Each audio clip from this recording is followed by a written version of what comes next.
What up? What up? Welcome to another episode of The Real Deal. Let's get it.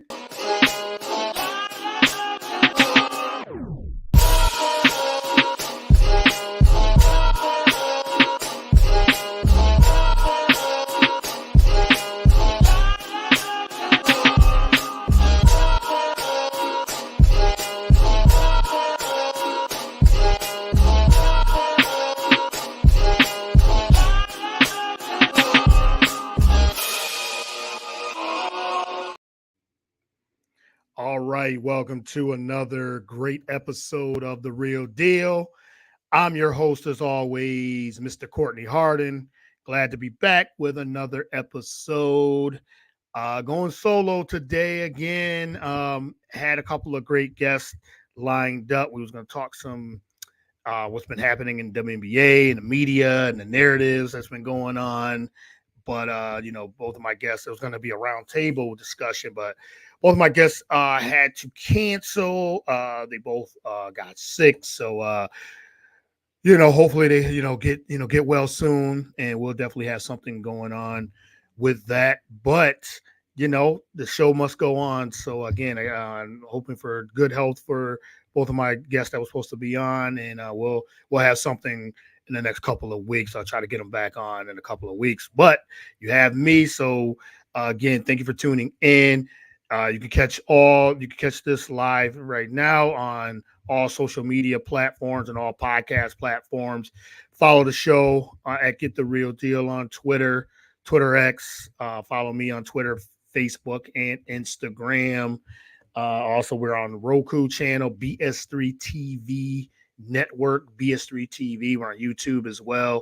So BS3 TV, Roku channel. So download the app, download all the shows there. Shout out to the entire team at the BS3 Network. BS3TVLive.com is the website. We're also on Spreaker, Anchor, iHeartRadio, Spotify, Apple. Like I said, anywhere you get podcasts, you can download all of the shows there and all of the episodes and my episodes as well. All right, well, let's get into this. Like I said, it was going to be a heavy WNBA. Still going to talk some WNBA news, but I'm going to get into a few other topics as well while we're here. But yeah, so news that came out today, the USA team on the women's side was announced, and the biggest story of that was Caitlin Clark did not make the Olympic team. She was not one of the 12 team members to make the team, and that was the news, and it's all over social media. It's all over, there's the narratives of both sides that some say she should have made it. She should have been one of the 12 players to make it. And also you have the other side that says that, she's not one of the top 12 players right now and everything. And then this whole thing of, her fans are going to be upset. They're going to be upset. They're going to wake up because this happened early this morning. The announcement was this morning. And my thoughts on it is it's not her time yet to make the USA Olympic team. It's she's a rookie, and is she one of the most popular players already? Yes, but the USA basketball team is not a popularity thing. It's you take the 12 best players in the league, and this roster is loaded. It's loaded without her, and if she would have made it, I wouldn't have been surprised she made it, and she did make it. So I'm not surprised either way. But she'll have her time. Like there's plenty of other times, and fans are very upset that she didn't make it because they're thinking, with her popularity getting into the Olympic team, going into the Olympics, it would be, it'll just grow the game even more. But let's talk about the players that are on the team. Like I said, this team is stacked. I mean, you got Asia Wilson, who's the best player in women's basketball in the WNBA. So she definitely was going to be on it. Brianna Stewart, also one of the top 2-3 players in the league. She made it. of course, and others. Let me pull up the roster of who made the Olympic team because, like I said, the narrative of Caitlin Clark not being on the team, and people are saying there's a lot of reasons, but for her, like, she can rest up. I mean, think of it. She's been playing since she played her college and got to the championship. Also went to got to the championship. She lost in the championship. She had maybe 3 weeks, the draft, and then she's playing 3 weeks later. So she's been playing ever since September, October, when the NCAA season starts, all the way until now. So she can use the rest.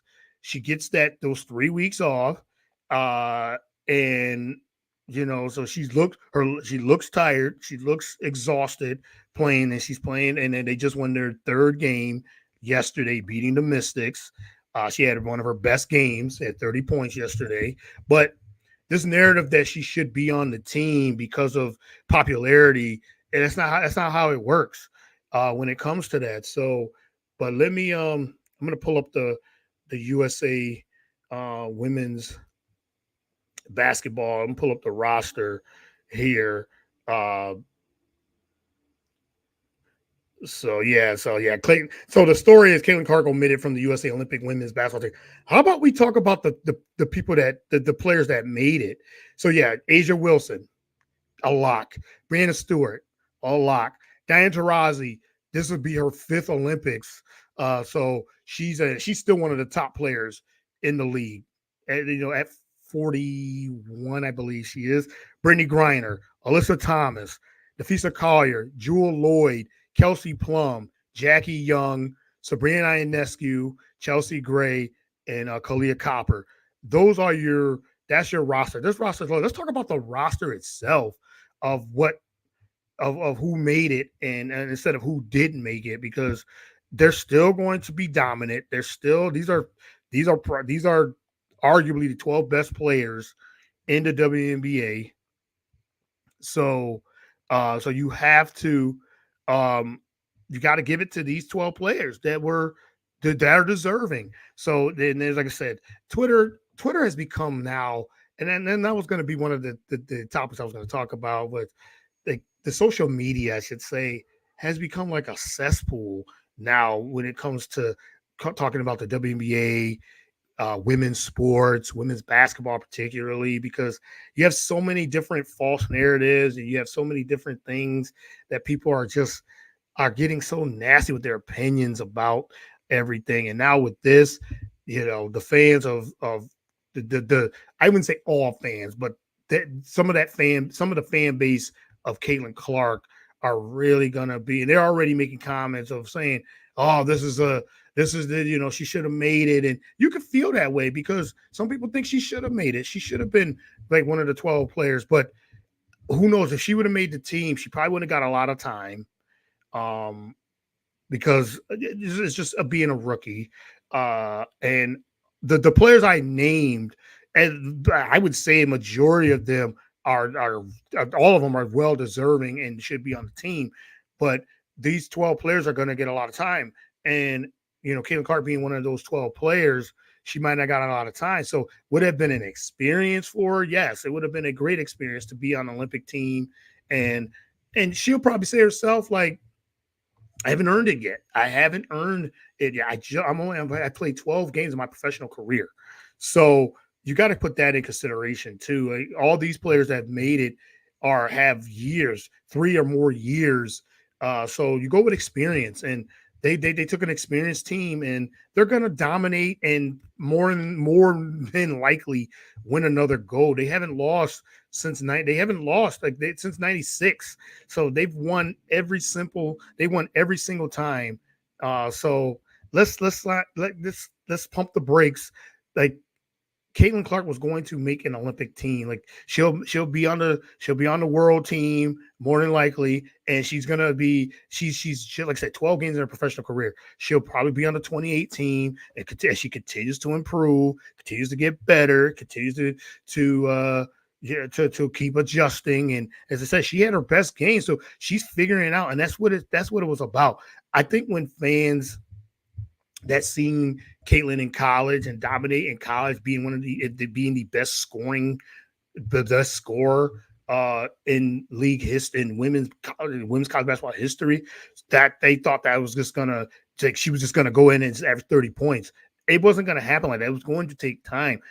I said before, and I said this weeks ago, her game will translate. That's a different question. That's a different discussion. Her game is translating. It's going to take some time. She's getting everybody's best shot. She's getting everybody's best defense, and her popularity is helping the league. It's helping ratings. It's helping viewership.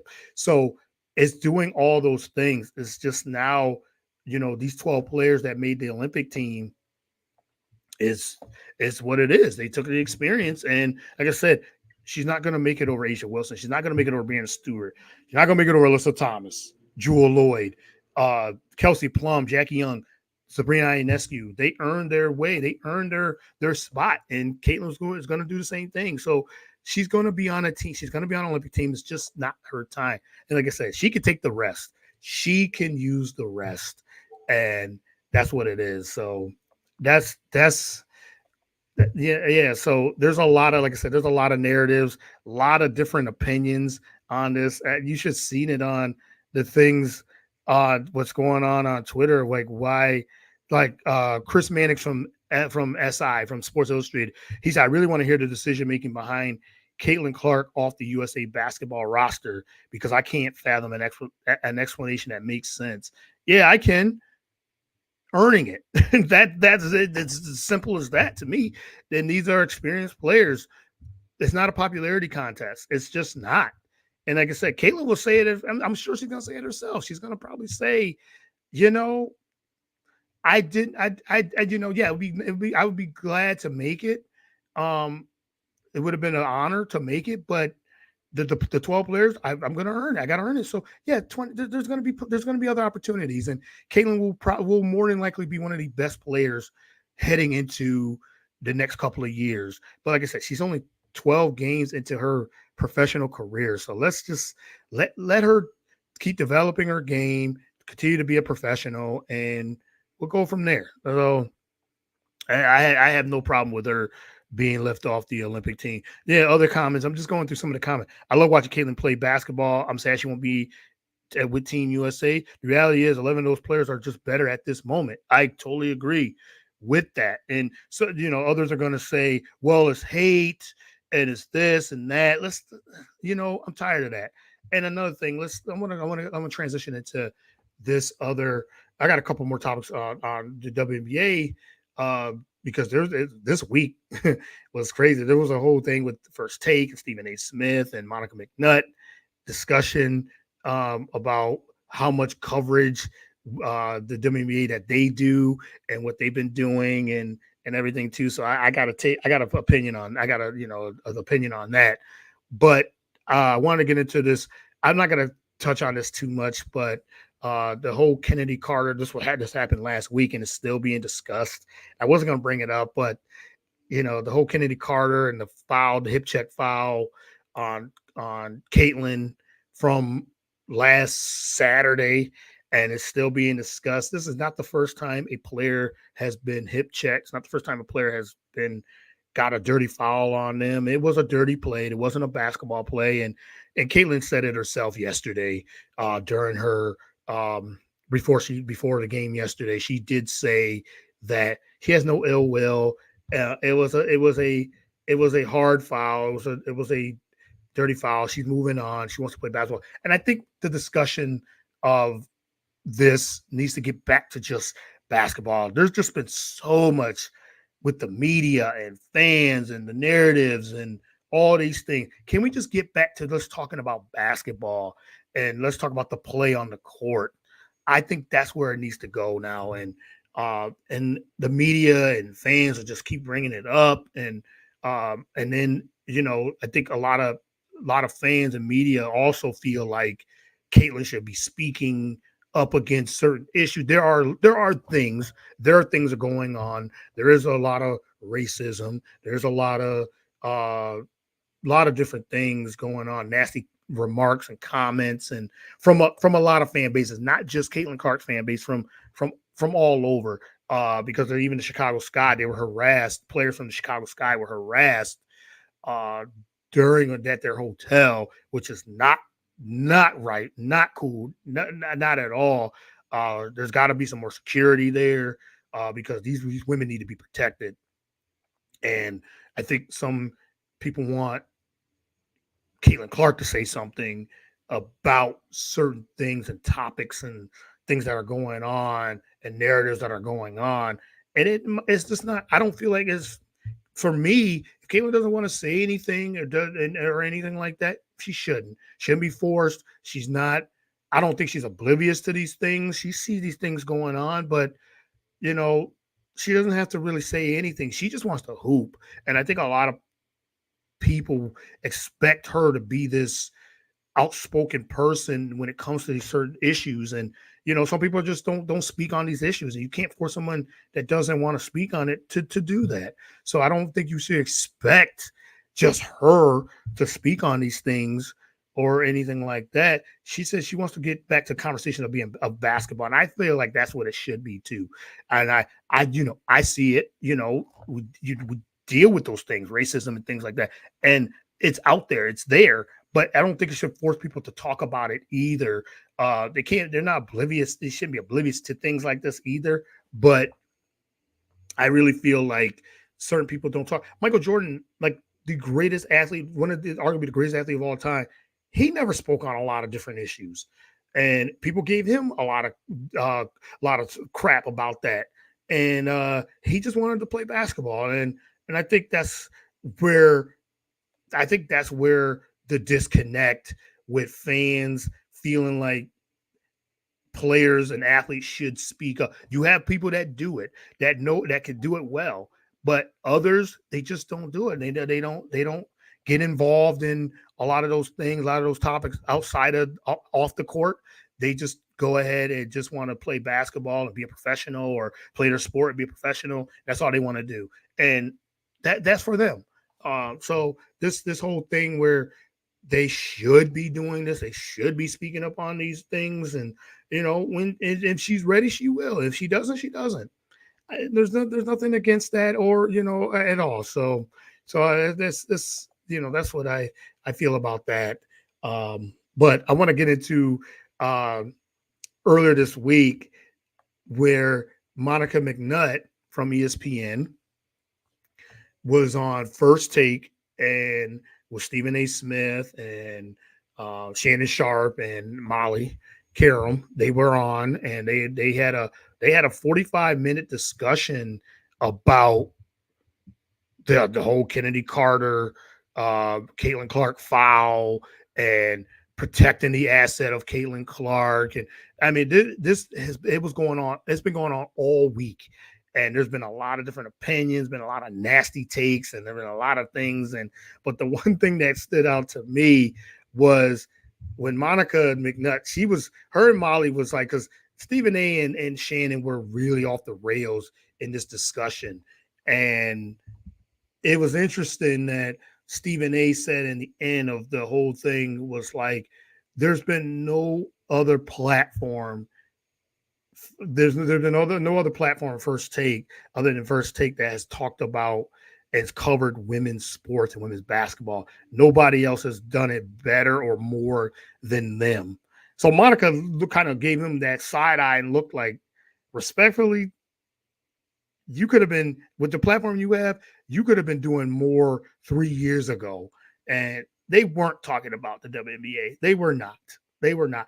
As a fan of First Take, and as a person who's watched it since the cold pizza days back then, they never really discuss WNBA women's sports in general like that.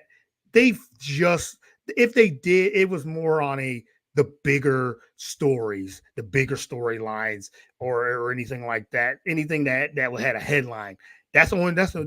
So that was for one. That was a false statement by Stephen A. and Monica McNutt calling him out about it. And she's thinking, there's no way you weren't talking about this. You weren't talking about it. You really started talking about when Caitlin Clark and Iowa, that everything, all those things were happening, when all that was happening. Then you decided it's great that you're now talking about it. It's good. I think it's great that First Takes is talking about the WNBA, women's sports. I think it's really good because it's the more coverage. And you have people now. The ones that really were talking about it were like Monica McNutt and like Chinea Gumake, like Elle Duncan, like Andrea Carter. They've been covering it for years and years on years on years. For you to say no one, our platform has talked about it the most, and we've covered it the most. There's no platform come on, man. You just recently started talking about it, just recently. So now the ones who have covered it for many, many years, that was that was a very disrespectful shot of saying that you've been in the forefront, talk about it or anything. And then afterwards, after Monica Manette called him out on it, on the false statement, the lie, I would just say, Stephen A was shocked, was like, wow, really? Like, really? He had nothing to say. He was speechless. And then he went on his podcast and he started talking about some other different things, like, like he says, I brought diversity to First Take. I'm the one that, if you haven't heard of Monica McNutt, you heard about her now. If you heard about Chinea Gumake, you heard about her now. Andrea Carter, you heard about her now. Jamel Hill, you heard about her. And I'm thinking to myself, these women have been doing things way before they got on First Take. Jamel Hill even said herself, she was on Cold Pizza before Stephen A. was even hosting First Take.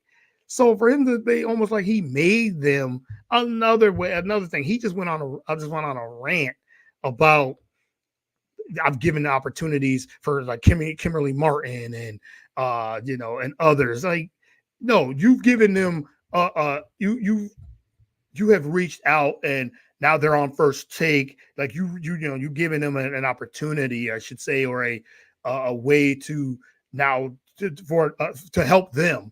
Of course, yes, you've helped them, but you didn't make them. You've given them more of a platform to be able to, to be on it, to be on your platform, to discuss women's sports and discuss things like that. You've given them opportunity, but to say you made them, they were doing all these other things before you've reached out to them to be on your show. That's what it is. So his take was like way off, but I'm glad that they've given a platform for women's sports to be talked about more, that's great, and I'm glad. But we got to keep this energy up, and women's sports being talked about and more on the platform that you have. You have the biggest platform on morning television, sports television. So it's more of now just continuing it, but you're only talking about one player, really. You're talking about Caitlin Clark. There's other stories. Let's talk about Connecticut being undefeated. Let's talk about Asia Wilson dominating. There's other stories. Let's talk about those things. So there's other things and other stories in the WNBA. So shout out to my man T Rod, man. I ain't seen you in a minute. Thank you for tuning in. Really appreciate it, man. Really, really appreciate it. Tell me if you've got any comments on, the way the media is handling WNBA stories and things like that. They should be talking about all these other storylines. Let's talk about Jewel Lloyd, who's been balling lately. Like, there's other ways. Congrats, 150. Yes, this is the 150th episode. Thank you, man. Really appreciate it. But what's your opinion, man, on how the media is handling WNBA and these false narratives that's going on and things like that, and fans talking about the WNBA? I've been loving it because as a fan of WNBA since the beginning and where the growth is going, I'm really, really appreciating. I appreciate the new fans. I appreciate the new coverage and things like that. But we have to give the credit and the props to everybody else who's been covering this for many years. And I don't want to forget anybody too, because there's just been so many people who's covered this league and seen the growth of this league. And for the disrespect, I think that Stephen A did and said what he said, definitely had, to me, was disrespectful for all the ones that who has covered it for so many years. So yeah, Monica McNutt called him out, and I'm glad she did, and she really give it to him. And she even, like, Shannon Sharp, he had her on Nightcap with him and Chad Ochocinco. Great show, by the way, too. And just had a great conversation, had Monica McNutt on there, and she really, and Bomani Jones also had her on the show, on his show as well. And she was able to have a more of a nuanced conversation of, like, the media and WNBA, how it's being covered now, and everything too. So she had an even more extensive conversation that she couldn't really get her point across because of all the things that were happening, all the things that were being said on First Take. So I'm glad that she was able to talk about that as well. So, all right, just got a couple more topics I want to get into, but we had the NBA Finals. Let's transition to the NBA, and the NBA Finals is finally here. We had Game 1. The Boston Celtics dominated the Dallas Mavericks in Game 1. That was on Thursday night, and I picked Boston in 6. I just feel like Boston now, with a healthy Porzingis, who really had a really good game. I mean, he came off the bench and really dominated, really did his thing. He's a difference maker. I think he's the difference maker with the Celtics because of his size. He can shoot, he can get inside. Um, he brings Dallas's bigs out from the lane, and they can't clog up the lane because they got to guard him because he can, it's 7'3" and can shoot over the top of them. And it showed that how much of a difference maker he is, on top of Jaylen Brown having a really big game, and Tatum and Drew Holiday. Like, these guys, Derek White, they really, and they attacked Luka, and they're going to have to continue to keep doing that for them to win. And they were able to do it. Now, Kyrie won't go 5 of 18 from the field again. I really don't believe that. He was missing shots. He was missing shots that he normally makes. So Dallas, I think they'll adjust. They will adjust. Luka won't just have one assist. He only had one assist. So they really attacked Luka. They made it difficult for him to dictate. And Boston, they're one of those teams that they can beat you in a lot of different ways. They shoot a lot of threes. So if they're hitting their threes and they defend, Boston's tough to beat. And then I've seen a lot of predictions where Dallas, a lot of people picked Dallas to win this series in 6. Some had 5. And I'm like, that's disrespectful to the Celtics, especially again. I think even without Porzingis, they still have enough to beat Dallas, and we'll see. We'll see what happens with the adjustments. That's why I love the NBA, because of the adjustments in a 7-game series. So we'll see how Jason Kidd, and if Luka can now get it, what he's been doing all year, really dictating the flow of the game. I think they got to slow it. I think Dallas has to slow it down, play half-court game. That's how Luka likes to play. And then, like I said, Kyrie won't be missing a lot of shots, but he only had one assist, though, Luka did. So the Celtics really gave it to him. So if the Celtics go up 2-0, I think the series, it will head back to Dallas. I feel the series will be over, because I think that would be it'd be hard for Dallas to get out of that hole and to climb out of that. Now, can they tie the series? And if they're down 2-0, of course they can. But I really feel like with Boston and the depth they have, especially with Porzingis, I think they'll win it. I think, like I said, I predicted them in 6. I think it'll be a good series. I think it at least goes 6, maybe 7. But I think with Tatum, Brown, Derek White, Drew Holiday, and healthy Porzingis, can't forget Al Horford. I think they have a little bit too much for Dallas to handle. So So I think I really do believe Boston wins game 2 and go up 2-0 in the series. I think Dallas will win game 3, lose game 4. It'd be 3-1. I think they go back to Boston, win game 5, Dallas, and then Boston wins in 6. They think they'll win the 6th game in Dallas. So, yeah, I think that's how I go. 2-0, 2-1, then 3-1, 3-2, and then 4-2 Boston. So, yeah. So My last thing I wanted to talk about before I let you guys go again, thank you guys for tuning in. Really, really appreciate it. Doris Burke. Oh, there's two more topics. Doris Burke. Speaking of women's sports, women's broadcasters. First woman to call a major like a championship. She's calling the NBA finals. She's the first woman to call the NBA finals. Uh, Big props to her. I've always liked Doris Burke. I want to try to get on my podcast. So if you're listening, Doris Burke, the invitation is out there to you. But I've always liked her, and she has paved the way for women's sports and in general. But being the first woman in history, in sports history, to call a major or major professional sport, um, utmost props, utmost respect for Doris Burke, and she's with Mike Breen and JJ Redick. It's a different group that's calling the finals this year. With Van Gundy and Mark Jackson doing for the last 15 seasons, but they were let go this past year. But again, Doris Burke being the first woman to call a major professional championship is tremendous, and what she's done and paved the way for a lot of women in this space in the media. And Doris has played, she's coached, she's broadcasted, so she's climbed the ladder to get to the highest level. And again, I've always enjoyed Doris, and they call her the GOAT. That's she's the GOAT.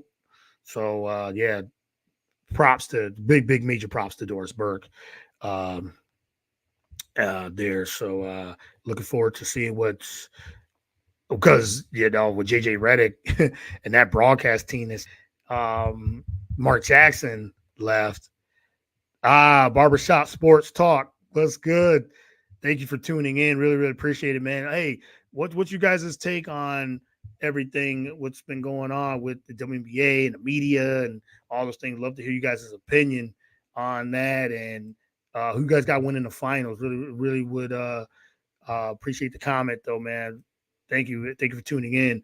But my last topic is I was going with the JJ Redick. JJ Redick now story has changed, and I don't even know like what to to to to think of this, because JJ Redick seemed like he was the front runner to get the LA Lakers job, um, coaching job, and by the looks of it, like he was on the verge of getting that job, but then news came out about uh, Dan Hurley, um, UConn's coach, who's a two-time champion. UConn's coach, Lakers met with him yesterday. So Woj, Adrian Wojnarowski, he tweeted that they was giving him a massive offer. So how did the tides turn and tides have changed that quick in their coaching search? And he met with Dan Hurley. The Lakers met with Dan Hurley. They prepared a massive offer. He said that he's gonna. They offered him about. The rumor is they offered at least $100 million to take the head coaching job. So he had a meeting with them. So he said he went back and said it was a good meeting, but he had to contemplate. He's got to think about it. But my thing is, like, what happened with JJ Redick? I thought he was gonna. Shams had reported that it wasn't a foregone conclusion, but man, what has had the tides have turned? So it's either going to be Dan Hurley or it's going to be JJ Redick. I don't know. We'll see. So that's going to be something heading into the off season in that story. So couple comments here from the Barbershop Sports Talk. I got to get you guys back on the show, man. We gotta do a back-to-back show. But he says CC being left off the USA team is a good thing but I understand why folks are out there taking their opinion of she should be on there to help grow the rating. But CC needs some rest, and that's what I was saying too. And then I think they went with experience over that, and Caitlin Clark, she's gonna have. I said at the top of the show, she's gonna have other opportunities to make it. I could see both sides. Like I said, I saw both sides. If she made it, it would have been great. But, this team is loaded. This team is loaded with talent. This league is loaded with talent, and they took the 12 best players. So like I said, I think Clark is going to have other opportunities to make world team and Olympic team. So, and also he says the Mavs in 7. I got Celtics in 6. So appreciate the comments, man. But yeah, man, the NBA offseason got the draft coming up as well. You have the free agency also, and then all these, the coaching. So NBA's never, they got the media rights deal. I talked about that. Be on the look, check out my past show. I talked about the media rights. It looks like TNT, Warner Brothers Discovery is not going to have the NBA. And there's been talk. There's been a lot of talk, and it looks like there's a framework of you talking billions of dollars. Framework is already in place for ESPN, Disney, and Amazon Prime and NBC Peacock. Looks like those are going to be the 3 companies, 3 networks that are going to have the NBA. And Adam Silver, he talked about that, and in his press conference, state of address before the NBA Finals, that he was discussing the things and negotiations, and it's still going on. It's not conclusion, but those with all the stories and all the people that are involved in reporting on this. Looks like it's going to be a foregone conclusion that those are going to be the 3 major networks that are going to have the NBA. So TNT could be out, but we'll see. TNT, Warner Brothers Discovery has a chance to match if they want. And it's going to be about a $2.6 billion a year type of deal, and who knows if they're going to match Amazon. But it looks like the NBA wants to get on the streaming, and I don't blame them, because that's it's all, at the end of the day, it's all about the money. It's all about streaming. It's all about money. The NBA wants to have their games streamed. Warner Brothers, they have Cinemax, but if you think about it, everybody has a lot of people. I should say a lot of people have Amazon Prime. They have NBC Peacock. So that's why I think that's where in the household. So that's where I think that's where the disconnect when it comes to streaming with Cinemax compared to Amazon or compared to Peacock. So I'm looking at that story as well. So a lot of storylines, and then they said everyone continue to keep supporting the WNBA, continue to go to the games and wear the jerseys, all those things. And I love it. The ratings have gotten higher, and not just because of Caitlin Clark. And there's other, the rookie class, Cameron Brink's playing well. They're playing well. Love seeing Angel Reese. So there's other players, also other rookies that are growing the game too. So continue to keep supporting, continue to keep watching the WNBA. So like it's heating up. So looking forward to that. So, all right. Well, that's a wrap for the show. Thank you for everyone that tuned in. Really appreciate it. Again, I thank you for the 150 episodes on my Saturday edition of this show. I couldn't do it without you guys and the support and the subscribers, liking and sharing and being on the show. I want to shout out all my guests as well that I've had over the years. I mean, I've done more than 150 shows, when I have shows on Zoom and those things. So you can check out all the shows in the archives there on my platform, social media platforms as well. So again, thank you for everyone that tuned in. Thank you for everyone that's in the comments. I really, really appreciate it. Couldn't do it without you guys and all the support that you guys give. I really appreciate it. And looking forward to 150 more and more shows. Again, thank you. And until next time, everyone, stay safe. And as always, God bless.